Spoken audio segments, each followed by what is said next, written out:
Hi all, Timid Falconite here. Welcome back to Road to 1K, the Advanced Wars by Web Global League series, where I analyze my old matches to improve my Advanced Warriors play, and hopefully yours too. Morning recording today, guys. Today's match is a tier-free fog match on the map Scavenger versus player Vacrad. I think the rating for this match is around the 850 mark. So I guess let's get started. So,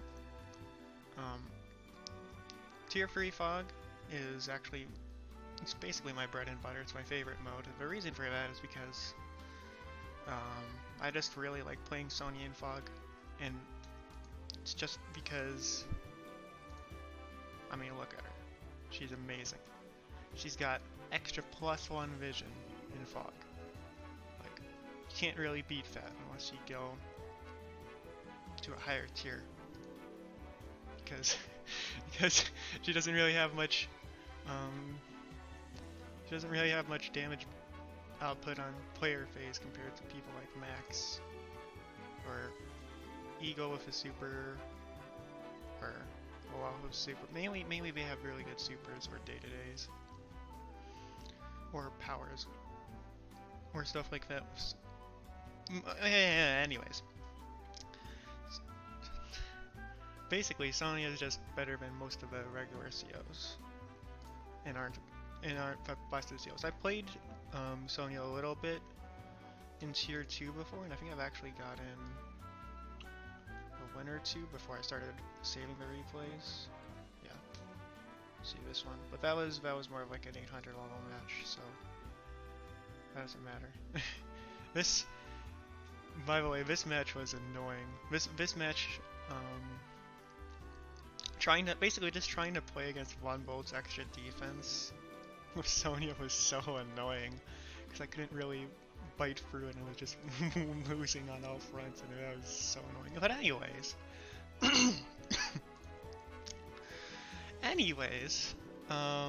So Sonja's pretty good. She's got extra vision, even more vision with her power, and then her super power gives her first strike. I believe.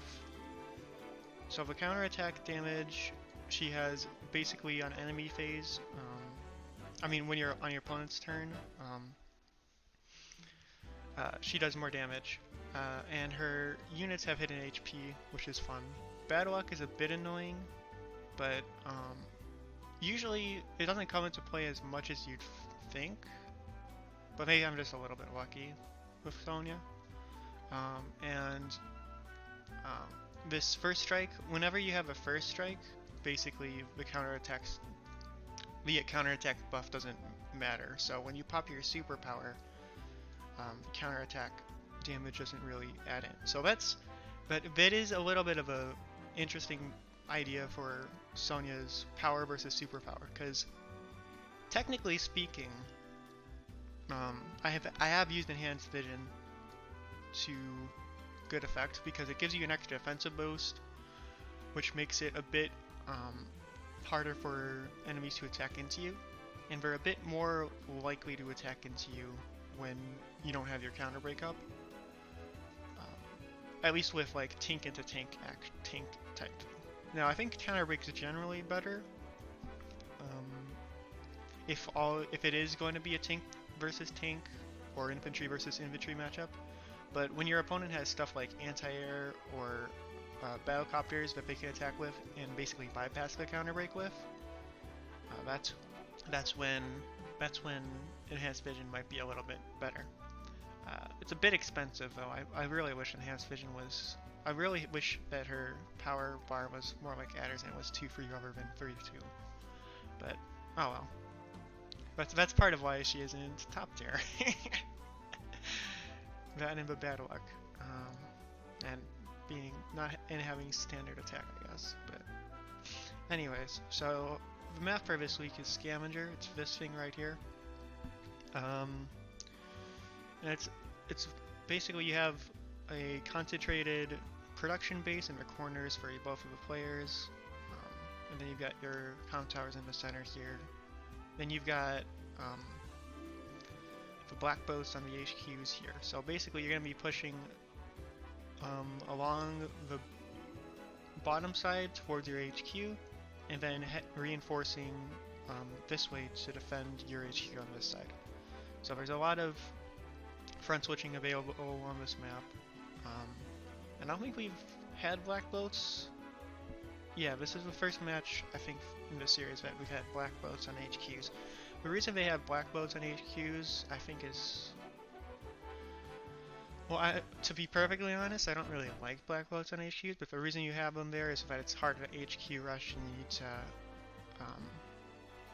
divert more resources to it. So generally in a map like this, you're going to need to build at least like an artillery to knock this down, or what should I call it? A bomber. Bombers do pretty good damage here. In this map, you can actually technically use battleships if you can grab this port from the opponent. So that's what I think I've tried to do that every time in my scavenger maps, but I don't think I've ever actually managed to do it, because by that point you can just build bombers and that's more viable. But that is a funny little strat you can pull off, maybe. It's a funny little awful strat that isn't very good. So let's just pop into the map analysis. It's tier 3 fog, so I'm going to play Sonja anyways. But looking at the stats here, Kindle's a pretty good bet, because she wins 63% of the time. So if I wasn't just playing Sonja, because it's tier 3 fog, you know, I basically always play Sonja on tier 3 fog. That's a hint for anyone whoever gets matched against me, by the way. But yeah, Kindle's also really strong on maps like on a lot of tier 3. I think other than Sonja, Kindle's probably the best in tier 3. Drake's good situationally, Annie's good situationally, but I think Kindle's the best of top of tier 3. Other than Sonja, of course, because she's god tier. But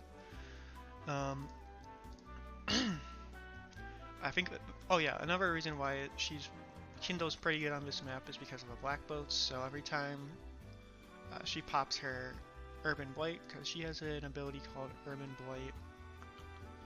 Her regular power is Urban Blight, which basically lowers your enemy's health when they're on urban terrain, and that ends up kicking in. That ends up happening a lot, so it's really annoying. And as it says here, HQs, bases, airports, cities, webs, and comm towers are all urban terrain. It's a bit busted, but do we have? Yeah, we've got this thing here is a used missile silo, very sometimes placed around as basically neutral cities. Those ones don't affect Kindle in any way, so that's a little bit of that. High society, you know, almost never see pop out. Now the urban attack bonus is pretty ridiculous, but like when you can just pop Urban Blade a lot, that's pretty much what's gonna come out. And then I'll take a look at the opponent, but I think actually they haven't really used that many. They haven't played too much, so you can't really tell what they would pick here. But I think just looking at the map and stuff, you could basically assume that, or they were going to pick Kindle. I think I assumed that as well. Going into this. So I think that's basically all I wanted to cover before we got into the match. Yeah, alright. So let's just go ahead and start up on the match. I think the first couple of turns are pretty standard, just heading for the base first, that's always a good idea. Just make sure that you get the base first, because that ups your unit count a little bit. There are situations where you might want to skip base skip first, but that's usually more high funds, I feel like. So, as you can see here, I pop out the artillery first. This is part of my general just opening for this map. And I think it's a pretty good opening, because basically just the faster that you can get this pipe seam down, the faster you'll be able to send in like tanks and stuff through here, and that really cuts down on the reinforcement time. Well, a little bit, but you can get around this area basically right off of bat as soon as you knock down that pipe seam. So that's going to be really, really good. And you'll see how I knock it down. He goes ahead and builds an artillery there, which it can work. It's just going to be further from the action. So that's what's going to happen with his artillery, I believe. He builds an early recon. In this map, oh, he's not even going for Leipzig. He's just going straight into this area, which I don't really agree with the artillery. But it could be, I think it might be a little bit good. But if you're going to do that, you may as well, I wonder if he had funds. It might have been a funds thing. And that would be where building the early recon might be a bit detrimental, because he won't be able to, yeah, he's not going to bring out a tank. Be able to bring out a tank early.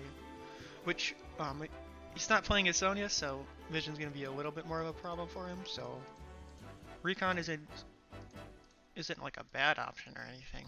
And because he doesn't have a pipe seam knockdown, getting it out a bit earlier might be a better idea, because there aren't too many roads here, but I would have probably gone for the tank first, rather than doing this artillery thing. Because I don't think this artillery really does much. Well, it does a good amount, I think. I forget. If I forget it, it probably didn't do much. So, there's the tank. I think at this point, yeah, I fired on that again. I've got the tank there. And the reason I've got the tank there is mainly, you'll see right here, is I'm able to move in with my artillery and finish off a pipe seam with my tank, which is going to come in a second. Wait, what?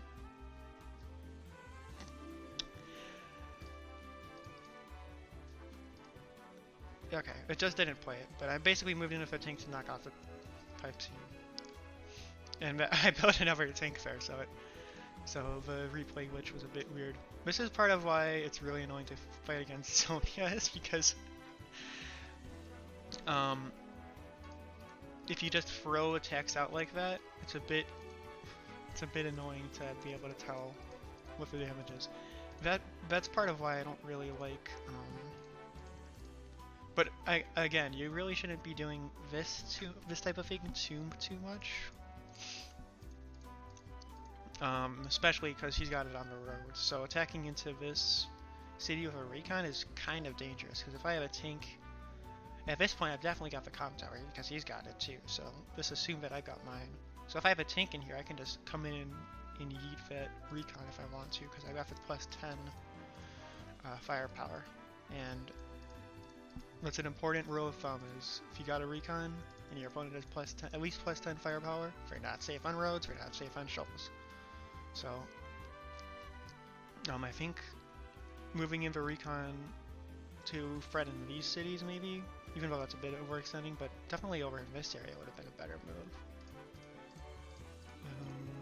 But that's a bit of a nitpick. And at this point, I've got my tank move in.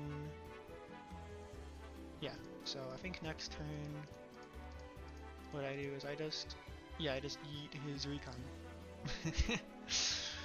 Because you can't really just throw your recons out like that. And then I see,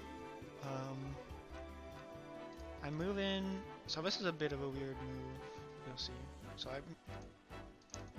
I yeet, I blast that infantry with my artillery, and then I take a shot there, but really, this tank here is going to be a bit of an issue, if I don't do something about it. Which I don't.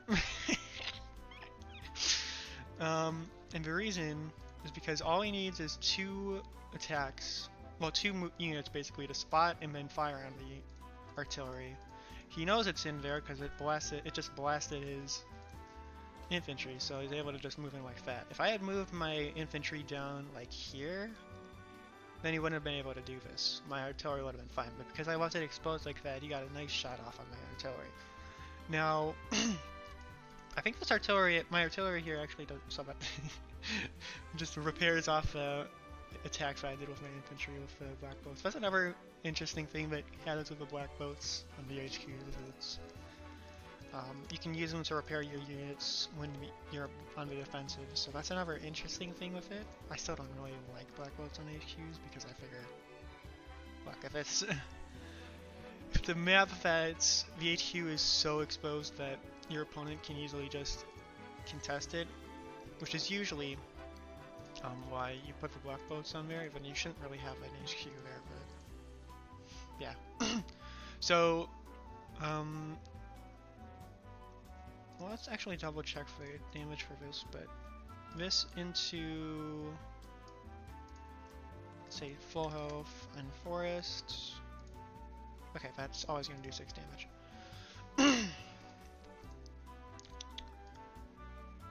So, that's that. But I'm able to move here. This artillery actually ends up doing a bit more than you would think. But, well, you'll see. So I move around. Turn 11 is a little bit late for a anti-air. I think I got this battlecopter on turn 9. But, well, actually, I think 11's fine, because I'm basically moving it in with my battlecopter. And when you have more of a condensed production area like this, that's generally what you want to do, is you want to build an anti-air and a battlecopter so that you can contest your enemy battlecopters a bit easier. Basically, you can move them in together and they can cover each other.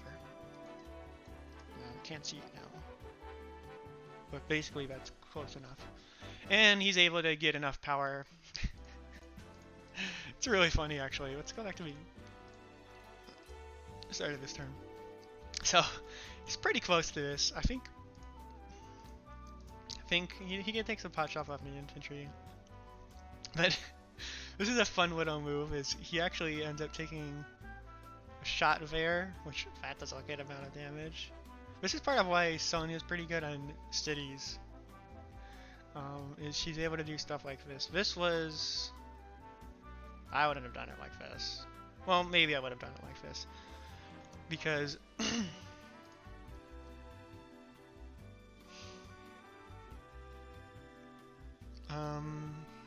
because at this point, throwing in a weakened tank like this is going to be a lot less effective than throwing in this tank. So I would have probably retreated this guy and then moved in with him. Maybe? But because you can't see the HP, like, it's a bit more in the air of what you want to do here. And he's able to move in with the infantry here and just finish off my tank with that. That's just enough to push him over the edge to get his first urban plate. So that hurts a little bit. Mainly because I wasn't really expecting it, but you should always be expecting Kindle urban plate. It's just so annoying. This is not 1 health, by the way. That's something that shows up as a replay glitch a lot. I'm not sure if Kindle sees it as that, but against Sonja, that's not 1 health. It's not 1 health. It was actually 1 health here. But it's usually not 1 health. So I'm able to take a pot shot off here. And weakened artillery actually is surprisingly strong. So even though it's not a 5 health artillery, that still was able to do a good little chunk now. And weaken it so that I can move in with the tank a little bit safer here. And that might have mattered a little bit, but yeah, this artillery does a good amount of work, even when it's weakened. That is an interesting move. Because it's my city, I think there's maybe a bit more of an argument for rushing in like this. But honestly, in hindsight, 1, 2, 3, 4, 5, 6. What I should have probably done was move in with my infantry to finish that off and then move in on the city, because I can see his tank there. Like this recon is as good as dead if he moves in with a tank. Move in with the battlecopter here. I don't really see his battlecopter here, which he's going to be able to move in next turn, but I've got my anti-air back here, so that's fine by me. If he decides to move in and YOLO the battlecopter into my battlecopter, that's fine by me. If he had an anti-air here, I'd blame him in a different story, but it's over here. I forget if I've seen it at this point. This might have been a little bit of an aggressive play, but whatever. I've got tanks here, so I can't really effectively move in with an anti-air. But, yeah, so he moves in like that. Honestly, this is just so demoralizing to see. But you know you're doing damage because it's Sonja. But just... How? It did 3 damage and it didn't do anything. I didn't do anything to it? No, you did damage. It's just you can't see it. But this is part of the Sonja mind tricks that I really like. Yeah, so it kicks me off of that city. Eats my recon. That recon is dead, by the way. Bit of a replay glitch. But he definitely eats my recon there. And then there, I'm not sure if he got trapped or whatever. I don't even know why he moved in like that. Maybe for vision. So I fought my super. I move in with these. It takes 2 infantry to knock this guy down, and it's like, okay, whatever. Well, actually, no, just 1 infantry, and then I'm like, you know what? No, I'm gonna use my artillery here. So I'll do that. I eat his battlecopter because why not?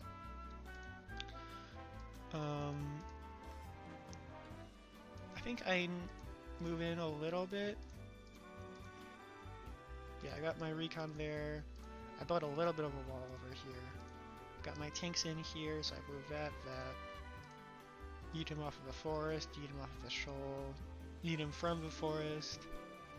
Cap over here to distract him a little bit, although, because he's got the infantry here, I'm not sure if it's the best idea.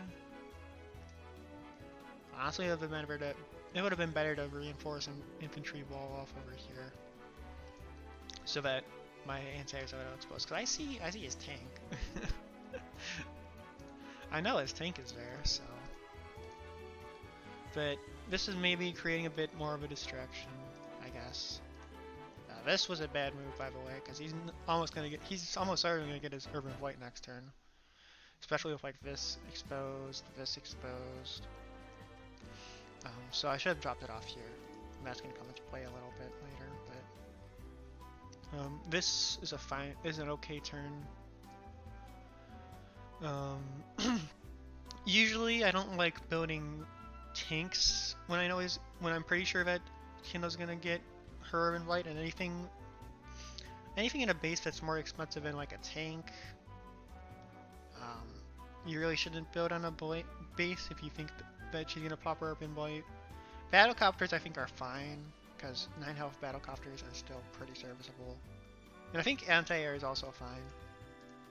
Artillery is okay, but I'd rather not. And then tanks you can't afford to do that with. But then she'd fast that, because why not? I guess I had an infantry there.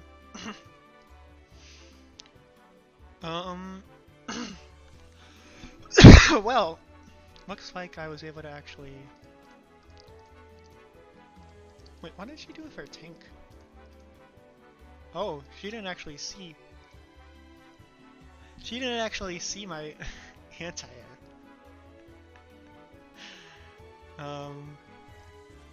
So actually, that ended up paying off, I guess.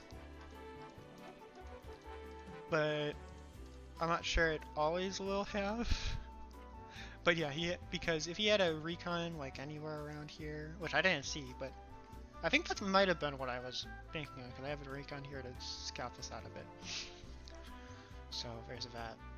But he knew that I yeeted his battlecopter, so he would have been able to move in and sight it if he wanted to. That's that. So I move in, kick him off the city, start capping. This city is so annoying to cap.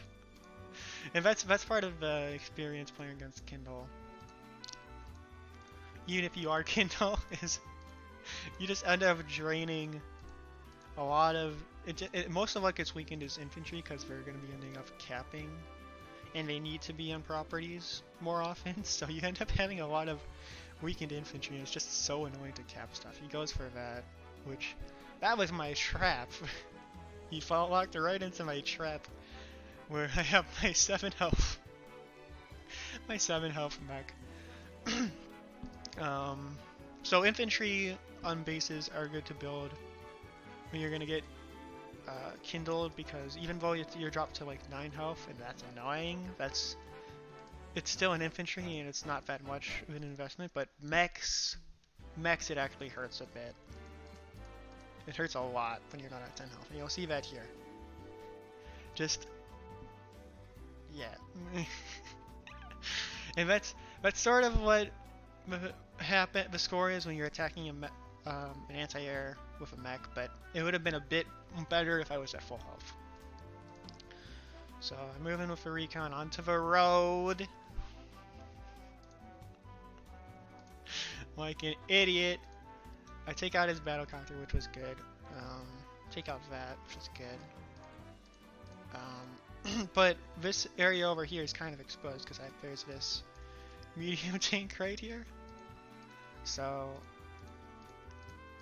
if I remember correctly, yeah, I move in here with my tanks, which I think is partially because he's got the medium tank here. I don't really have much to contest it right now. I've got this artillery, maybe, but like that's about it. So I'm moving like this. This wasn't a very good move, gotta say, because he's able to just yeet my anti-air and then yeet my artillery. So moving in with the artillery there was a bad move. I forget if he was able to... No, actually, I don't think he was able to see into my city. So if I had just left my artillery in the city, it would have been fine.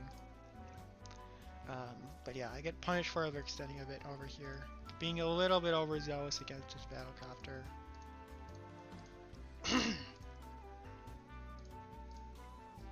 Which honestly, I think I was at full health, so I think it was a good trade, because I think I was at like 7 or so with the anti-air anyways. Although I should have another one at this point. But whatever. So I'm moving... Alright. What? Anyways. That was a bit of technical difficulties. And this replay's been being annoying for me for a little bit, so... I'm gonna have to do a little bit of weird stuff here. Moving in here against... Okay, honestly, that wasn't that good of a move. For a lot 2 damage there, but you could easily have like a tank hiding in the wings here. So, but it is at 9 health anyway, so it doesn't really matter too much. The tank move here I think was a bit better, but again, maybe a bit overextendy if you want to be super safe about it. Up here I'm making sure that I'm staying out of his range as much as I can. Trying to retreat over here, reinforcing my medium tank, hoping to draw him over here and maybe get him to overextend a little bit. Because all he's got is this little bulk of units. Hopefully he can, I'm hoping that he breaks off some of them. And just moves in with a little of them so that I can deal with it a bit easier. Oh, and I think last turn should have built, yeah, should have definitely built an anti-air here, because even though she pops her urban blight here, anti-air aren't really super affected by it. They're affected a little bit, but like 9 health anti-air basically just as good as 10 health anti-air. It's not like a tank or an infantry, or definitely not a mech. We have to reload here. There we go. So moving in, going even further in over here. Honestly, it made a bit YOLO over here, but I've got an extra recon. I think I fall back a little bit, move in here, like so. Trying to draw him in here a little bit. Although I think I've cut off most of his vision in this area anyways, which is good Because that means he might just throw in his medium tank for no reason. Weave out this guy as bait, because I got this medium tank here, so hopefully... Basically, I think I'm hoping that he moves in with his medium tank to deal with a mech, because mechs are a pretty good medium tank. I mean a medium tanks are a pretty good mech counter, because we're able to just bonk them and don't take a counter, whereas lighter vehicles like tanks and recons don't. Moving in with his units like this, for some reason he goes for a 1L tank with his medium tank, which is like, okay, that's fine. It's perfectly fine by me. Did he actually see my mech? Yeah, he definitely saw my mech. So I don't know what this was, but it's fine. At this point, oh, actually we're even on income for now. But I think this is about where, I think this turn is definitely where I just push out everything over the edge, because at this point I'm behind on unit value, honestly kind of significantly, but I'm ahead on unit count, and this push that I make right here with my superpower, my counter break, is amazing. So if this was a lucky roll with my artillery here, we can check the damage calculator real quick. But this guy into this guy, oh, he's on a shoal. That makes a little bit of a difference, I guess. So I guess that's actually an average roll. Okay. Never mind. So that was a pretty average roll. Take out his recon fairly easily because it's on a shoal and I've got my power. Got the tank. This roll is a bit weirder. Come on. There we go. Except you're on planes. No, that's glitching out. But it should be doing around that much damage anyway, so that's another average roll we got here. So far not getting like too unlucky. Moving in like this with my mech and stuff. That's a ghost unit, by the way. But this way, I'm cutting off his anti-air from reaching my battlecopter. So I'm able to actually use my battlecopter to pretty full extent right next to his anti-air, which has got to be infuriating for him. Finish off that artillery, move in that one. I don't know about that move, but kind of going into threat of his tank. Excuse me. But this was a pretty devastating turn, I gotta say. It's made up for all of the powers that he's gotten so far. So that was a really great turn. As you can see, unit count down forever. Unit value down forever, like crazy. And even though he's gonna go back up a bit in value and count, it's still not even gonna be close in count. It'll be 23-32. And then in value, I didn't even use all my value last turn. So really, he's down, I'd say 14k in value total, considering the funds difference as well. So that's that. He's pushing a little bit over here, but this one doesn't really matter. I prepped for the Urban Blight. At this point, I'm ready for it. Well, I think I'm making another mistake for that a little bit later on. I think I'm doing fine. I'm gonna just ignore the vision here because it doesn't matter. Because at this point, I'm just pulling ahead, taking shots on his medium tank with my battlecopter, overextending like crazy with that. So that was a bit of a mistake. Honestly, taking out his tank, that's definitely dead. Doing a recon on recon. Moving in like that, finishing off. Honestly, that didn't do too much. It was anti-air because he got his power up. But still guarding my air units from it, so that's nice. I think this might have been a little bit aggressive because he could have had a tank or something in there. I mean, an anti-air or something hiding in there, but it ended up being fine. And I was ahead a little bit anyways, so he would have been attacking from shoals. But basically at this point he's sort of in full retreat mode. He gets a couple kills over here, but like at this point he's been effectively routed in this area. and he's not really going to be able to reinforce it because all he's got is he's been building medium tanks like crazy for some reason, which I guess is okay, but if he's just going to throw them away like this, it's not going to be super useful for him. And at this one I've got a bomber out, but he goes for another medium tank. Honestly, when you see a bomber, if you have funds, which I think she did, you kind of want a fighter at this point, but can't really afford it without base skipping, without double base skipping.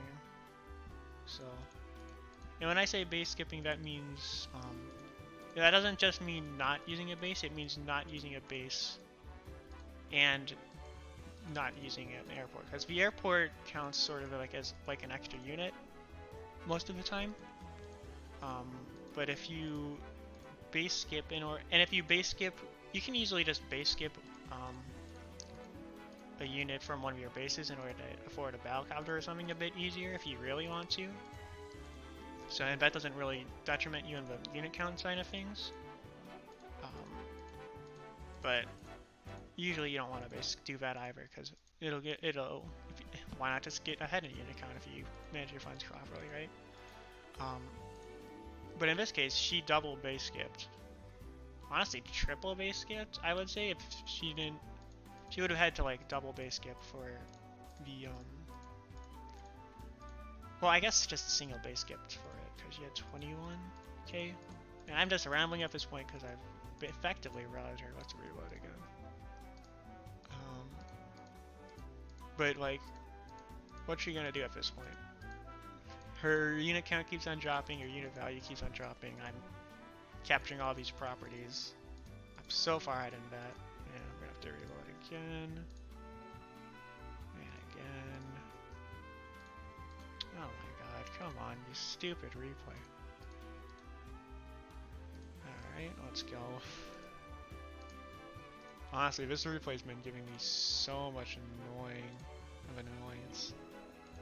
Did I even already play this turn? Honestly, I'm just gonna flip turns. Oh, I can't even do that. That's cool. That's an amazing game.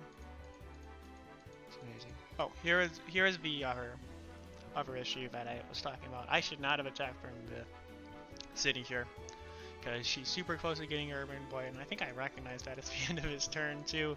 I think as soon as I move this attack, I'm like, oh, I should have attacked from the road. And the reason I should have attacked from the road was because her anti-air is out of range anyways, and she's just gonna pop her Urban Blight this turn. So, as you can see, I take 3 damage on my. It says 1, but I'm at 7 still with my bombers. So I take 3 damage there for no reason. This is a good build for that turn though. So she's got her power active, so I'm able to just run in.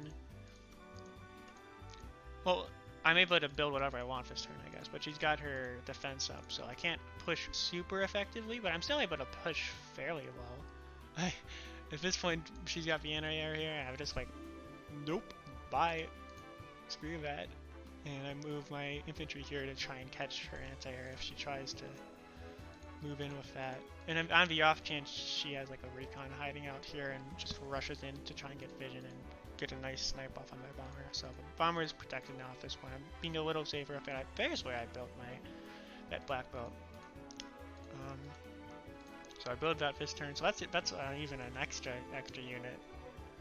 Black belts are pretty useful on this map if you can afford them, because they can reinforce all through this area, and you can double up on infantry here, move them here, get them to the center a bit faster so they're not overextending as much. So they're really nice for reinforcing, but honestly I don't think I would have done that if I didn't have so much money. I have another counter break. I don't think this one's super effective, but it's nice. I attack from the city again, and I don't think I'm punished for it this time, but like, definitely probably shouldn't have done that. Should have learned from my mistake earlier. But yeah, moving in with all these units is fine. Building a mech and reinforcing from the transfer copter. Gonna have to reload again. That's what turns only 2 Kindle turn. Yep, there we go. So I'm moving in over here. Moving in with what few units she has left. Honestly, should have probably forfeited at least by this one, because look at her unit count. I mean, she can't see my unit count, but you've got to feel it. At this point, it's like a 7k income difference, so you gotta feel that. I'm at I'm at literally double her unit value in total before building, and after she built. Although I'm not sure if she saved that money or not, but she might have saved that money. I go for a recon here to cut off her vision, because like what she's gonna do with her medium tank here, finish off my little tank here. It's hilarious. I got 2 bombers here. It's hilarious. 2 Sonja bombers, by the way. Sonja bombers are amazing. Amazing, I tell you. Attacking from the tank, from the city here, I think is fine. Although I might have wanted to stay off of it, but whatever. At this point, I'm so far ahead anyway, that doesn't matter really. So move in. As you can see here, I think this only took a few turns to move back my black boat, so they can both move in and then get pushed in up here, so we can start threatening this area or this area. I think I'm capping. I don't think I ever actually captured this stupid port, which I wanted so badly this entire turn. Cause she's just popping her urban flights this entire time. So yeah, she kicks me off of there. It's like, oh man, I wanted that. Cause I really like my battleship plan, because it's funny, but nah, doesn't matter, because at this point I've got my bombers here. They're ready to move in on the black boat, move in with the rest of my units, and just click through this real quick, because at this point it's been over for like turns. Hit my 3rd bomber, and she recognizes this, because at the end of this turn, she goes for a tank in, and she sees all of this here, and she's like, oh, nah, I'm screwed. Nah, so I'm done. That's the game here. Honestly, it's been over for, I think the turn where it changed was when I did that really good counter break. So turn 18. The end of this turn, it was over, basically, but that's playing Sonja. Playing Sonja, this is my favorite mode. It's tier 3 fog, Sonja, because she has so much nice vision and all that other stuff. I might make a video about it later, why I like Sonja so much, but I think that's about it for this week. Next week will be a Kindle versus Kindle standard match, so that'll be interesting. It's gonna be a bit annoying, but I don't think Surfy Pekko here wasn't like super high Ember rating, so it's not going to be a super high level skill game, I guess, but it'll be an introduction to Kindle and what you want to do for her when you're playing her and playing against her. Well, I guess playing Kindle, especially on standard, but that'll be for next Wednesday. And I'm also thinking of maybe doing some live league battles later that I might put up on the channel, so stay tuned for that. I guess subscribe if you want to see that. If you want to listen to me ramble some more about this nonsense. Other than that, I think that's about all I have for today, so peace.